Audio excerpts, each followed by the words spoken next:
بسم اللہ الرحمن الرحیم۔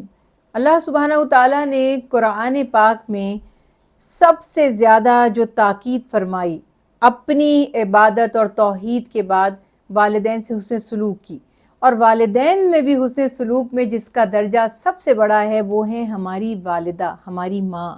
رسول اللہ صلی اللہ علیہ وسلم کے پاس ایک شخص آ کر پوچھتا ہے، یا رسول اللہ صلی اللہ علیہ وسلم، میرے حسن سلوک کا سب سے زیادہ حقدار کون ہے؟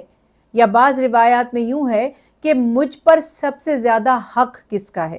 آپ نے فرمایا کہ تمہاری والدہ کا۔ اس کے بعد پوچھتا ہے کہ اس کے بعد؟ آپ نے فرمایا امو کا، تمہاری والدہ کا۔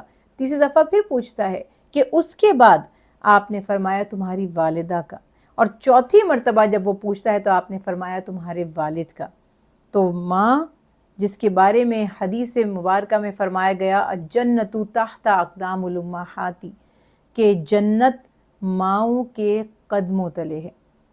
ہم میں سے ہر شخص جانتا ہے کہ ہم سے سب سے زیادہ محبت کرنے والی، ہم سے سب سے زیادہ انسیت رکھنے والی، ہماری سب سے زیادہ خیر خواہ، ہماری سب سے زیادہ فکر کرنے والی، ہماری خوشی میں خوش ہونے والی، ہمارے غم میں غم زدہ ہونے والی، ہمارے عیبوں کو چھپانے والی، ہمارے حوصلوں کو بڑھانے والی، وہ صرف ایک ہی ہستی ہے، اور وہ ہے ہماری والدہ۔ جن کی مائیں حیات ہیں ان کی قدر کیجئے، ان کی خدمت کیجئے، ان کی دلجوئی کیجئے، اور جو وفات پا چکی ہیں ان کے لیے نیک کام کریں، کیونکہ نبی کریم صلی اللہ علیہ وسلم نے بڑے بڑے گناہوں کا کفارہ والدہ سے حسن سلوک کو بیان کیا۔ اور جب کسی نے پوچھا کہ میری ماں نہیں ہے تو میں کیا کروں، تو آپ نے فرمایا اپنی خالہ سے یعنی نانی سے یا والدہ کی سہیلی سے حسن سلوک کرو۔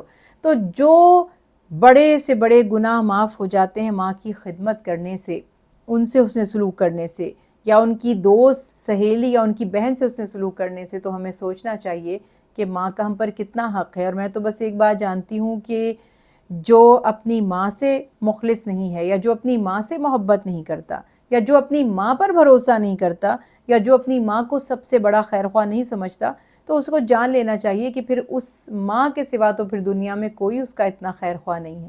اللہ تعالی ہمیں اپنی ماؤں سے محبت کرنے کی، ان کی قدر ان کی زندگی میں ہی کرنے کی، ان کی خدمت کرنے کی توفیق عطا فرمائے۔